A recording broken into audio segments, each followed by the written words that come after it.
So now that we've reached kind of a halfway point in the life of the Buddha, then it's getting close to where the Buddha was starting to establish the first Patimokkha training rules. And so before going on in life of the Buddha, then I'll just was finding some suttas that talk about standards of training, and I'll read some Luangpo Cha, and just to be reminded of some of the qualities that the Buddha is having us train in, and there's some real gems of suttas in the Anguttara Nikaya, and of course when Luangpo Cha starts talking about the training, it's always very good. So I'll start with a couple of short suttas.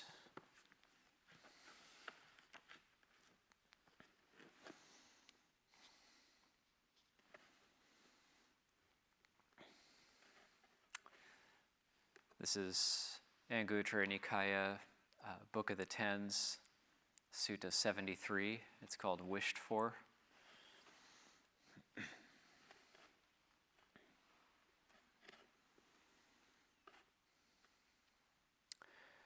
Bhikkhus, there are these 10 things that are wished for, desired, agreeable, and rarely gained in the world. What 10? 1. Wealth is wished for, desired, agreeable, and rarely gained in the world. 2. Beauty. 3. Health. 4. Virtuous behavior. 5. Celibacy. 6. Friends. 7. Learning. 8. Wisdom. 9. Good qualities. 10. The heavens are wished for, desired, agreeable, and rarely gained in the world. These are the 10 things that are wished for, desired, agreeable, and rarely gained in the world. There are these 10 other things, bhikkhus, that are obstructions to these 10 things that are wished for, desired, agreeable, and rarely gained in the world. Indolence and lack of initiative are obstructions to the acquisition of wealth. Not adorning and beautifying oneself are obstructions to beauty. Doing what is unbeneficial is an obstruction to health. Bad friendship is an obstruction to virtuous behavior. Non-restraint of the sense faculties is an obstruction to celibacy. Duplicity is an obstruction to friendships. Non-recitation is an obstruction to learning. Unwillingness to listen and not asking questions are obstructions to wisdom. Not applying oneself and lack of reflection are obstructions to good qualities. Wrong practice is an obstruction to the heavens. These are the 10 things that are obstructions to those 10 things that are wished for, desired, agreeable, and rarely gained in the world. There are 10 other things, bhikkhus, that are nutriments for these 10 things that are wished for, desired, agreeable, and rarely gained in the world. Diligence and initiative are nutriments for the acquisition of wealth. Adorning and beautifying oneself are nutriments for beauty. Doing what is beneficial is a nutriment for health. Good friendship is a nutriment for virtuous behavior. Restraint of the sense faculties is a nutriment for celibacy. Sincerity is a nutriment for friendships. Recitation is a nutriment for learning. Willingness to listen and asking questions are nutriments for wisdom. Applying oneself and reflection are nutriments for good qualities. Right practice is a nutriment for the heavens. These are the 10 other things that are nutriments for those 10 things that are wished for, desired, agreeable, and rarely gained in the world.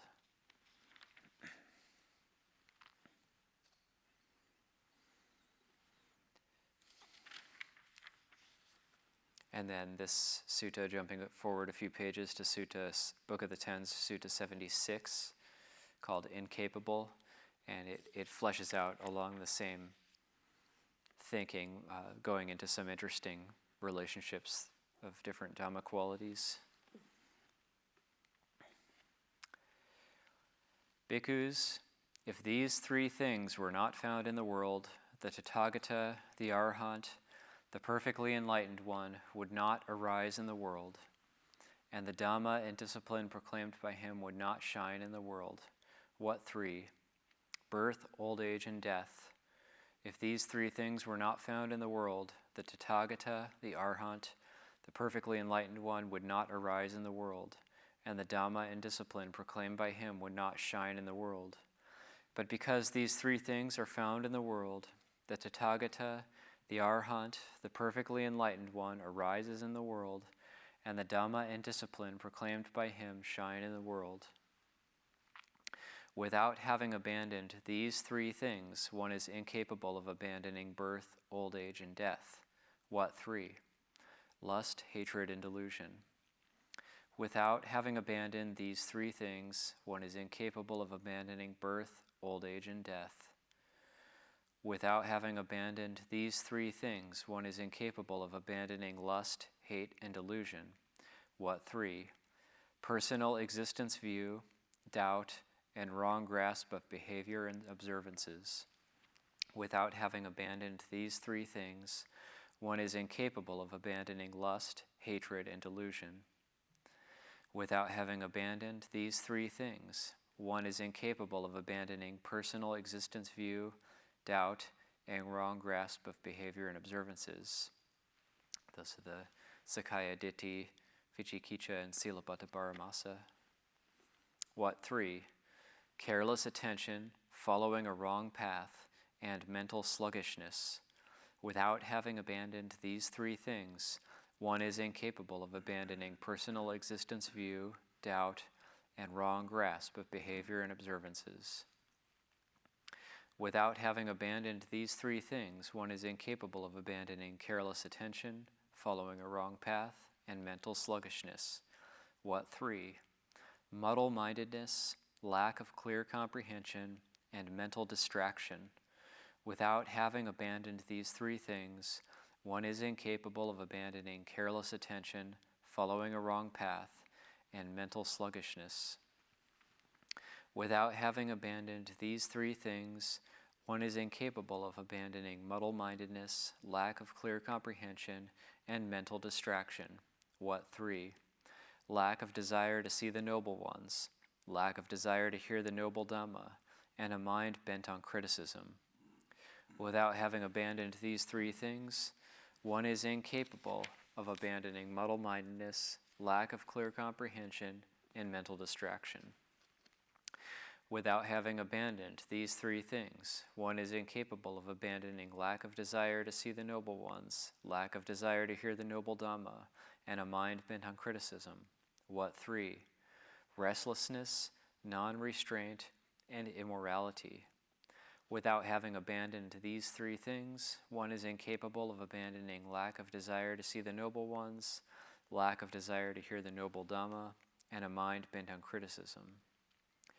Without having abandoned these three things, one is incapable of abandoning restlessness, non-restraint, and immorality. What three? Lack of faith, uncharitableness, and laziness. Without having abandoned these three things, one is incapable of abandoning restlessness, non-restraint, and immorality. Without having abandoned these three things, one is incapable of abandoning lack of faith, uncharitableness, and laziness. What three? Disrespect, being difficult to correct, and bad friendship. Without having abandoned these three things, one is incapable of abandoning lack of faith, uncharitableness, and laziness.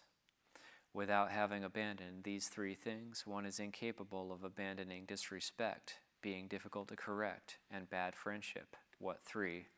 Moral shamelessness, moral recklessness, and heedlessness. Without having abandoned these three things, one is incapable of abandoning disrespect, being difficult to correct, and bad friendship. Bhikkhus, one who is morally shameless and morally reckless is heedless. One who is heedless is incapable of abandoning disrespect, being difficult to correct, and bad friendship. One who has bad friends is incapable of abandoning lack of faith, uncharitableness, and laziness.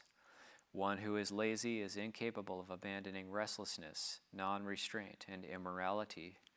One who is immoral is incapable of abandoning lack of desire to see the noble ones, lack of desire to hear the noble Dhamma, and a mind bent on criticism. One who has a mind bent on criticism is incapable of abandoning muddle-mindedness, lack of clear comprehension, and mental distraction. One who is mentally distracted is incapable of abandoning careless attention, following a wrong path, and mental sluggishness. One who is mentally sluggish is incapable of abandoning personality existence view, doubt, and wrong grasp of behavior and observances. One who has doubt is incapable of abandoning lust, hatred, and delusion. Without having abandoned lust, hatred, and delusion, one is incapable of abandoning birth, old age, and death. So I just thought that was just it's like a 10. It's in the Book of the Tens, so each of the 10 has 3 qualities that are abandoned, that can't be abandoned based on 3 other qualities.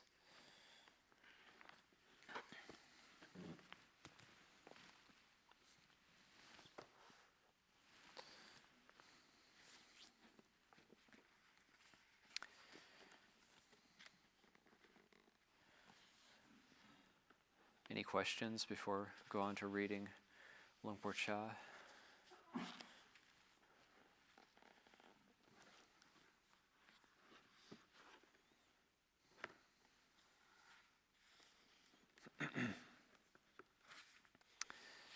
This is from the Collected Teachings of Lumpur Cha, page 545. It's chapter 47, Maintaining the Standard.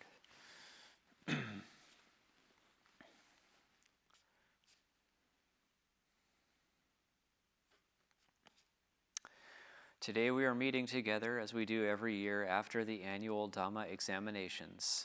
That's the Naktam that we might hear about a little bit. It's the note here says, many monks undertake written examinations of their scriptural knowledge, sometimes, as Ajahn Chah points out, to the detriment of their application of the teachings in daily life. Today we are meeting together as we do every year after the annual Dhamma examinations. At this time, all of you should reflect on the importance of carrying out the various duties of the monastery, those toward the preceptor and those toward the teachers. These are what hold us together as a single group, enabling us to live in harmony and concord. They are also what lead us to have respect for each other, which in turn benefits the community. In all communities, from the time of the Buddha till the present, no matter what form they may take, if the residents have no mutual respect, they cannot succeed. Whether they be secular communities or monastic ones, if they lack mutual respect, they have no solidarity. If there is no mutual respect, negligence sets in and the practice eventually degenerates. Our community of Dhamma practitioners has lived here for about 25 years now, steadily growing, but it could deteriorate. That's funny. This is year 25 of Abhayagiri. We must understand this point. If we are all heedful, have mutual respect, and continue to maintain the standards of practice, I feel that our harmony will be firm. Our practice as a group will be a source of growth for Buddhism for a long time to come. Now, in regard to study and practice, they are a pair. Buddhism has grown and flourished until the present time because of study going hand in hand with practice. If we simply learn the scriptures in a heedless way, negligence sets in. For example, in the first year here, we had 7 monks for the rains retreat. At that time, I thought to myself, whenever monks start studying for Dhamma examinations, the practice seems to degenerate. Considering this, I tried to determine the cause, so I began to teach the monks who were there for the rains retreat, all 7 of them. I taught for about 40 days, from after the meal till 6 in the evening, every day. The monks went for the exams, and it turned out there was a good result in that respect. All 7 of them passed. That much was good, but there was a certain complication regarding those who were lacking in circumspection. To study, it is necessary to do a lot of reciting and repeating. Those who are unrestrained and unreserved tend to grow lax with meditation practice and spend all their time studying, repeating, and memorizing. This causes them to throw out their old abiding, their standards of practice, and this happens very often. So it was that when they had finished their studies and taken their exams, I could see a change in the behavior of the monks. There was no walking meditation, only a little sitting, and an increase in socializing.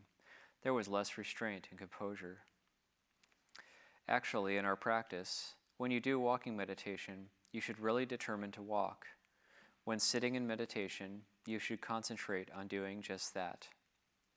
Whether you are standing, walking, sitting, or lying down, you should strive to be composed. But when people do a lot of study, their minds are full of words. They get high on the books and forget themselves. They get lost in the externals. Now this is so only for those who don't have wisdom, who are unrestrained and don't yet have sati. For those people, studying can be a cause for decline. When such people are engaged in study, they don't do any sitting or walking meditation and become less and less restrained. Their minds become more and more distracted. Aimless chatter, lack of restraint, and socializing become the order of the day. This is the cause for the decline of the practice. It's not because of the study in itself, but because certain people don't make the effort, they forget themselves. Actually, the scriptures are pointers along the path of practice.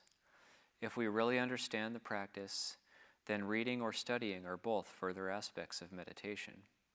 But if we study and then forget ourselves, it gives rise to a lot of talking and fruitless activity. People throw out the meditation practice and soon want to disrobe. Most of those who study and fail soon disrobe. It's not that study is not good or that the practice is not right. It's that people fail to examine themselves. Seeing this, in the second rains retreat, I stopped teaching the scriptures. Many years later, more and more young men came to become monks. Some of them knew nothing about the Dhamma Vinaya and were ignorant of the text, so I decided to rectify the situation, asking those senior monks who had already studied to teach, and they have taught up until the present time. This is how we came to have studying here. However, every year when the exams are finished, I asked all the monks to reestablish their practice. So all those scriptures which aren't directly concerned with the practice, put them away in the cupboards. Reestablish yourselves, go back to the regular standards. Reestablish the communal practices, such as coming together for the daily chanting. This is our standard. Do it even if only to resist your own laziness and aversion. This encourages diligence. Don't discard your basic practices: eating little, speaking little, sleeping little, restraint and composure, aloofness, regular walking and sitting meditation, meeting together regularly at the appropriate times. Please make an effort with these, every one of you. Don't let this excellent opportunity go to waste. Do the practice. You have this chance to practice here because you live under the guidance of the teacher. He protects you on one level, so you should all devote yourselves to the practice. You've done walking meditation before. Now also you should walk. You've done sitting meditation before. Now also you should sit. In the past you've chanted together in the mornings and evenings, and now also you should make the effort. These are your specific duties. Please apply yourselves to them. Those who simply kill time in the robes don't have any strength. The ones who are floundering, homesick, confused, do you see them? These are the ones who don't put their minds into the practice. They don't have any work to do. We can't just lie around here. Being a Buddhist monk or novice, you live and eat well. You shouldn't take it for granted. Kama sukha lika nu yogo is a danger. Make an effort to find your own practice. Whatever is faulty, work to rectify. Don't get lost in externals. One who has zeal never misses walking and sitting meditation, never lets up the maintenance of restraint and composure. Just observe the monks here. Whoever, having finished the meal and any business, having hung out his robes, walks meditation. And when we walk past his kuti, we see that his walking path is a well-worn trail, and we see him often walking on it. This monk is not bored with the practice. This is one who has effort, who has zeal. If all of you devote yourselves to the practice like this, not many problems will arise. If you don't abide with the practice, the walking and sitting meditation, you're doing nothing more than just traveling around. Not liking it here, you go traveling over there. Not liking it there, you come touring back here. That's all you're doing, following your noses everywhere. These people don't persevere. It's not good enough. You don't have to do a lot of traveling around. Just stay here and develop the practice. Learn it in detail. Traveling around can wait till later. It's not difficult. Make an effort, all of you. Prosperity and decline hinge on this. If you really want to do things properly, then study and practice in proportion. Use both of them together. It's like the body and the mind. If the mind is at ease and the body free of disease and healthy, then the mind becomes composed. If the mind is confused, even if the body is strong, there will be difficulty, let alone when the body experiences discomfort. The study of meditation is the study of cultivation and relinquishment. What I mean by study here is, whenever the mind experiences a sensation, do we still cling to it? Do we create problems around it? Do we experience enjoyment or aversion over it? To put it simply, do we still get lost in our thoughts? Yes, we do. If we don't like something, we react with aversion. If we do like it, we react with pleasure, and the mind becomes defiled and stained. If this is the case, then we must see that we still have faults. We are still imperfect. We still have work to do. There must be more relinquishing and more persistent cultivation. This is what I mean by studying. If we get stuck on anything, we recognize that we are stuck. We know that state we're in, and we work to correct ourselves. Living with the teacher or apart from the teacher should be the same. Some people are afraid. They're afraid that if they don't do walking meditation, the teacher will upbraid or scold them. This is good in a way, but in the true practice, you don't need to be afraid of others. Just be wary of faults arising within your own actions, speech, or thoughts. When you see faults in your actions, speech, or thoughts, you must guard yourselves. Atano chodayatanang. You must exhort yourself. Don't leave it to others to do. We must quickly improve ourselves, know ourselves. This is called studying, cultivating and relinquishing. Look into this till you see it clearly. Living in this way, we rely on endurance, persevering in the face of all defilements. Although this is good, it is still on the level of practicing the Dhamma without having seen it. If we have practiced the Dhamma and seen it, then whatever is wrong we will have already given up. Whatever is useful we will have already cultivated. Seeing this within ourselves, we experience a sense of well-being. No matter what others say, we know our own mind. We are not moved. We can be at peace anywhere. Now, the younger monks and novices who have just begun to practice may think that the senior Ajahn doesn't seem to do much walking or sitting meditation. Don't imitate him in this. You should emulate, but not imitate. To emulate is one thing, to imitate is another. The fact is that the senior Ajahn dwells within his own particular contented abiding. Even though he doesn't seem to practice externally, he practices inwardly. Whatever is in his mind cannot be seen by the eye. The practice of Buddhism is the practice of the mind. Even though the practice may not be apparent in his actions or speech, the mind is a different matter. Thus, a teacher who has practiced for a long time, who is proficient in the practice, may seem to let go of his actions and speech, but he guards his mind. He is composed. Seeing only his outer actions, you may try to imitate him, letting go and saying whatever you want to say, but it's not the same thing. You're not in the same league. Think about this. There's a real difference. You are acting from different places. Although the Ajahn seems to simply sit around, he is not being careless. He lives with things, but is not confused by them. We can't see this, because whatever is in his mind is invisible to us. Don't judge simply by external appearances. The mind is the important thing. When we speak, our minds follow that speech. Whatever actions we do, our minds follow.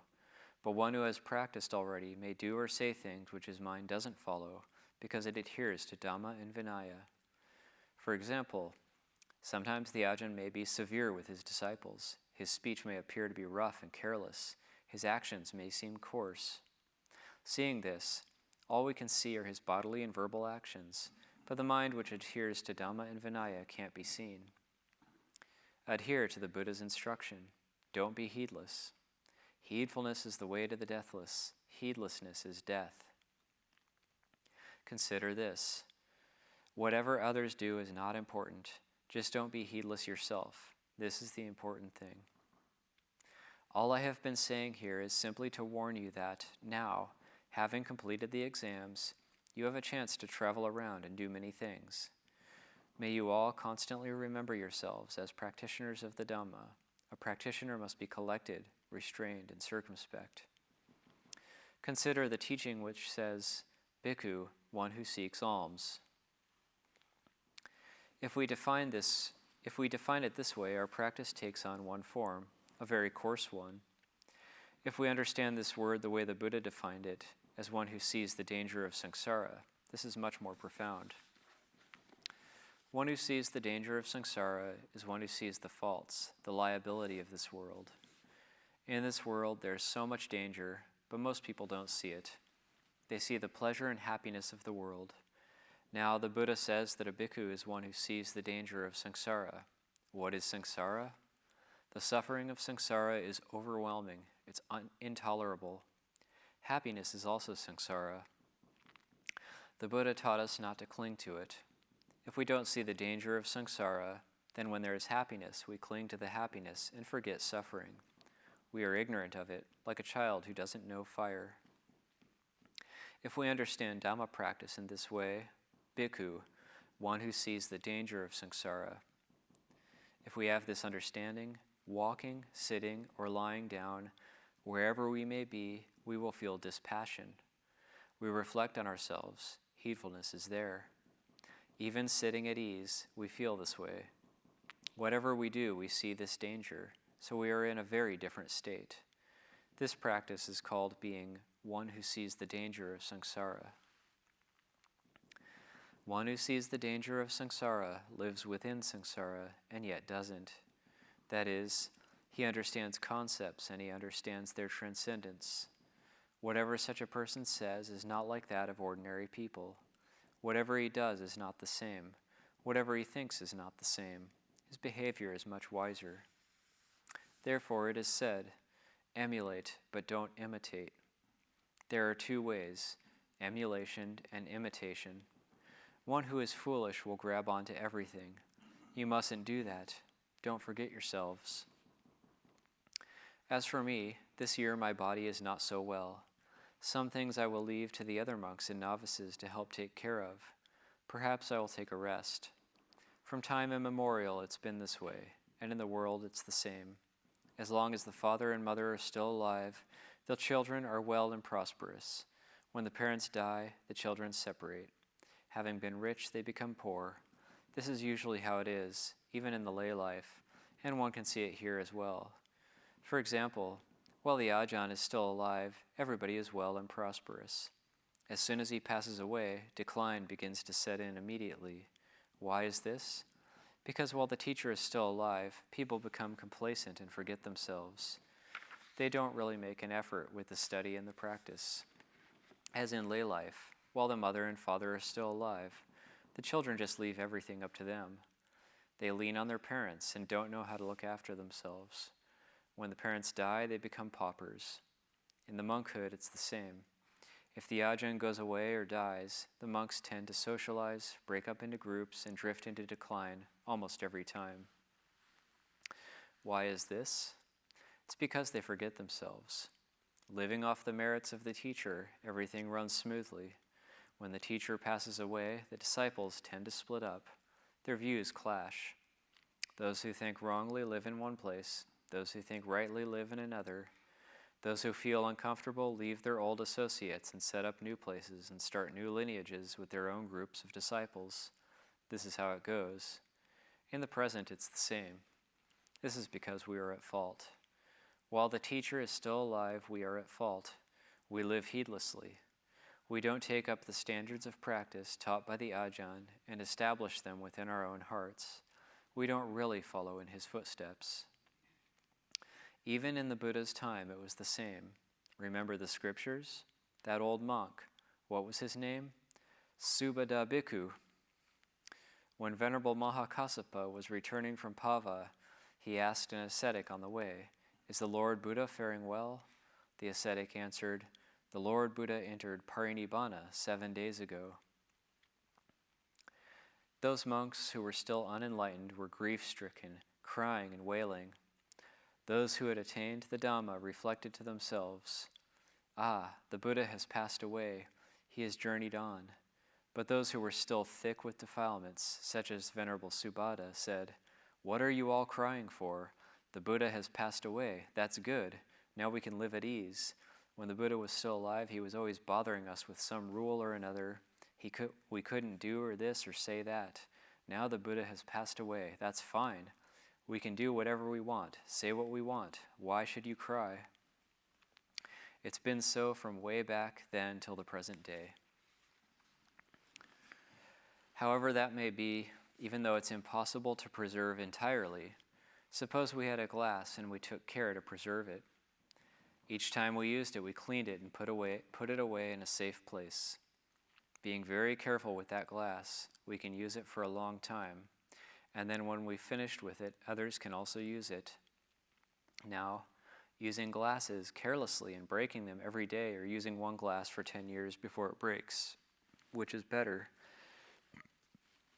Our practice is like this. For instance, if out of all of us living here, practicing steadily, only 10 practice well, then Wat Papong will prosper. Just as in the villages, in a village of 100 houses, even if there are only 50 good people, that village will prosper. Actually, to find even 10 would be difficult. Or take a monastery like this one here. It's hard to find even 5 or 6 monks who have real commitment, who really do the practice. In any case, we don't have any responsibilities now, other than to practice well. Think about it. What do we own here? We don't have wealth, possessions, and families anymore. Even food we take only once a day. We've given up many things already, even better things than these. As monks and novices, we give up everything. We own nothing.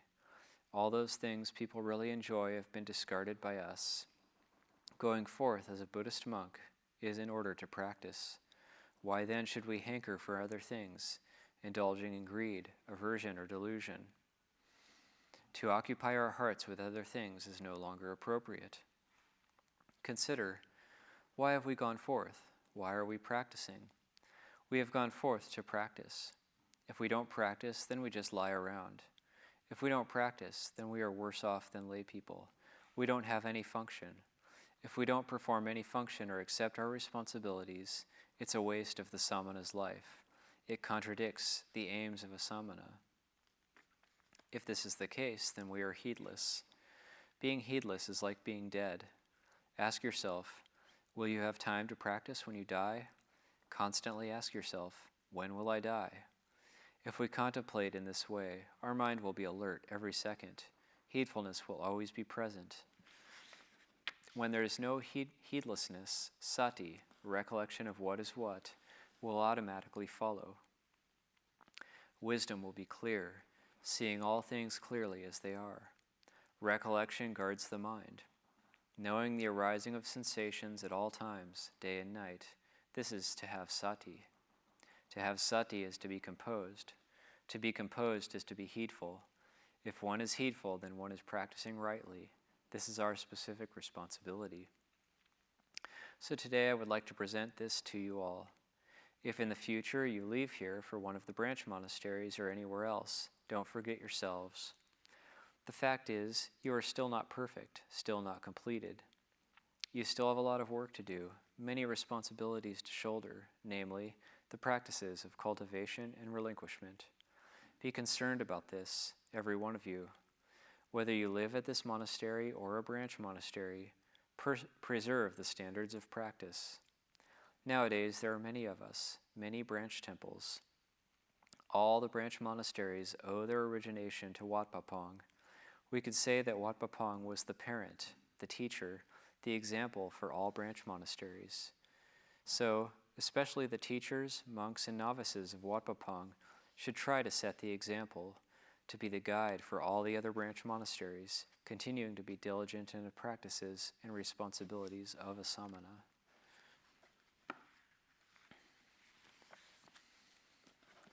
So I'll leave it there for today. Any questions, comments?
Knowing when it's time to put the books down as well. And there is say Ajahn Chah's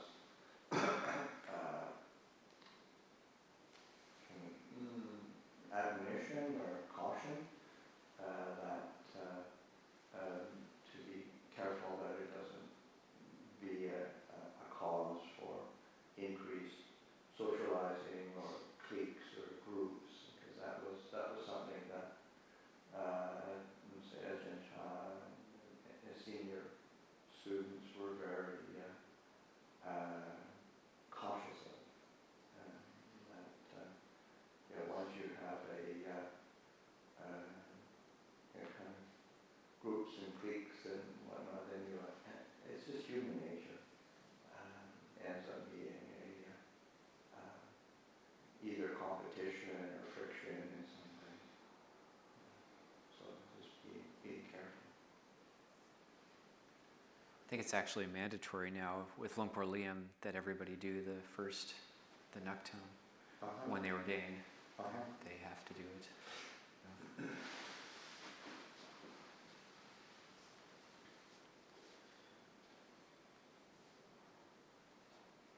It kind of makes sense because it's such a big community. Luang Por Liam can't give everybody the basic Noble Eightfold Path knowledge or whatever.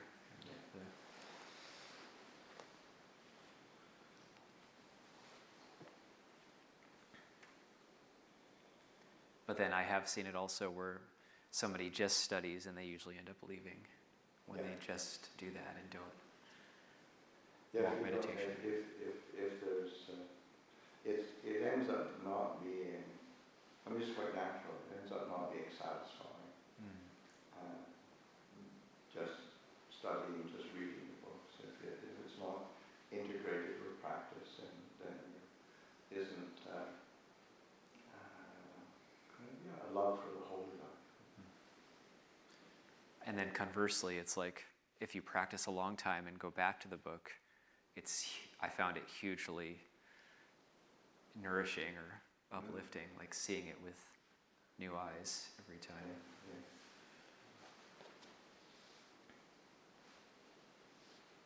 Or is there a similar kind of a study sort of material for lay people? In Thailand? Or anywhere? Well, certainly the